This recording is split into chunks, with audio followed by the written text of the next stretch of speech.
Morning, welcome to the next podcast, Family Collier-talks cricket memorabilia.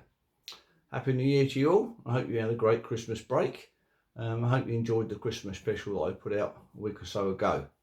So anyway, onwards and upwards for the new year. Hopefully people might send me some more videos in we can show, or I can go and visit some people fairly locally, but see what happens. But onwards and upwards.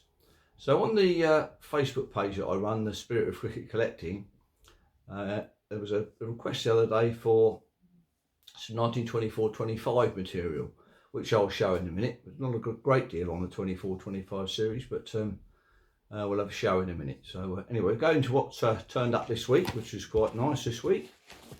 First of all, we've got the Cricket Society bulletin, which is a nice colour front on there, which is done with Percy Pocock on the back there, presenting a few prizes.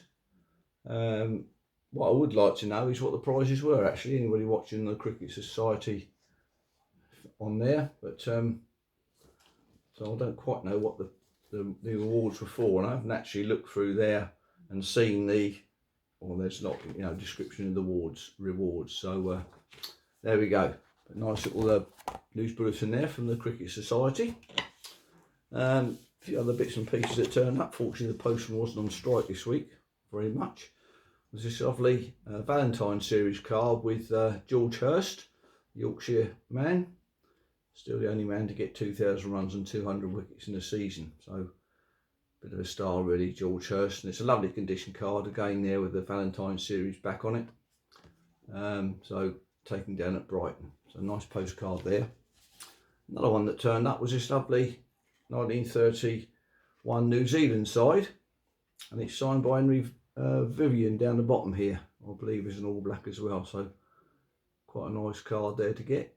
Not in the best conditions, got some little pinholes in the corner there which has been posted on something before, but a nice one there. It's an AT limited card on the back.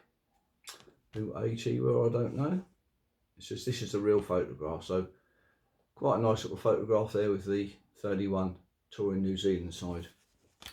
And then another thing that turned up this week was this lovely blotter, 1954-55 team to go to Australia, led by Len Hutton, who's got the big face there at the bottom there. So it's got England's cricketers 1954-55, the Savings Bank of South Australia. On the back there is a blotter. I don't suppose many of us are using ink pens anymore. I know Stephen Chalk does, and he takes a blotter with him to sign his books.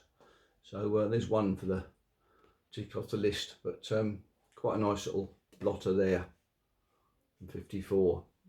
And a couple of these are copy photographs, but always nice to have a record of them.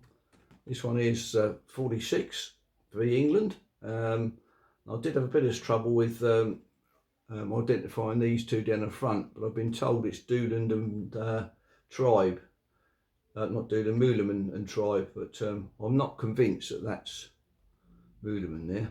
But anyway, it's 1946. It's probably the first test at Brisbane, but another nice record there of Australians in 46, 47. Another one here, which is a second test match, 1928 series, and Bradman looks like he's pretty cheesed off about probably just finding out he's been dropped for the first and only time in his career. So nice one there, second test SCG. England won by 8 wickets. So nice little photograph there.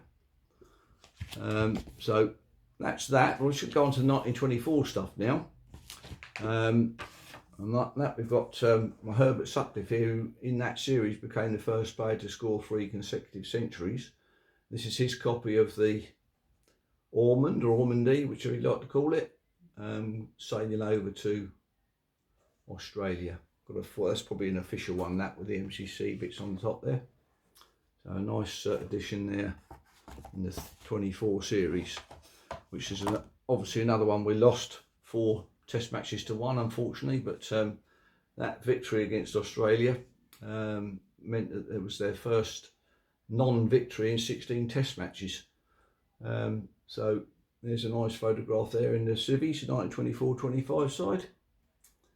Quite a nice photograph of that, and Tilsey's up there just at the top corner. So these are the ones that I was asked to show in the week, but unfortunately no menus for the 24-25 series. This one here is the same as the Sutcliffe one, which is signed all around the side there, all around the edge, and around the top there by the captain and what have you. So it's not an official one, this one. It's a lovely thing, and never actually been out of its frame on the back there. So quite a nice item there. And obviously we've got the return journey here on the Malosia. Lovely photograph there of Malosia. This one's missing Chapman and Brian, who went to New Zealand after this for a holiday, and Percy Chapman got married, I think, on this one. A lovely photograph there. So that's about that for this week. Just a message to Peter Lloyd. I've got to the 1903, or past the 1903 series on the Peter Lloyd's book on Monty Noble, which is fantastically researched, I've got to say. So if anybody can get hold of Peter Lloyd, he's actually on the cricket Facebook page that I'm doing with the Spirit of Cricket Collecting. So you can get hold of him through there via me. And also this week we've got the CMS meeting, which is a Zoom meeting. We've got Pat Murphy, the great commentator, reporter for Midlands cricket or Midlands football. Come done 2 talks at my museum, which was fantastic. He's a great lad, I have to say. So hopefully I'm touch wood be voted on the committee of the CMS. So it's your opportunity to track down the CMS, Cricket Memorabilia Society, and join up. It's only £20 a year. You get all that information through on collecting and auctions that have happened. So it's a great society to be in. So anyway, onwards and upwards, and I'll see you on the next one. Cheers. Hope you enjoy this one.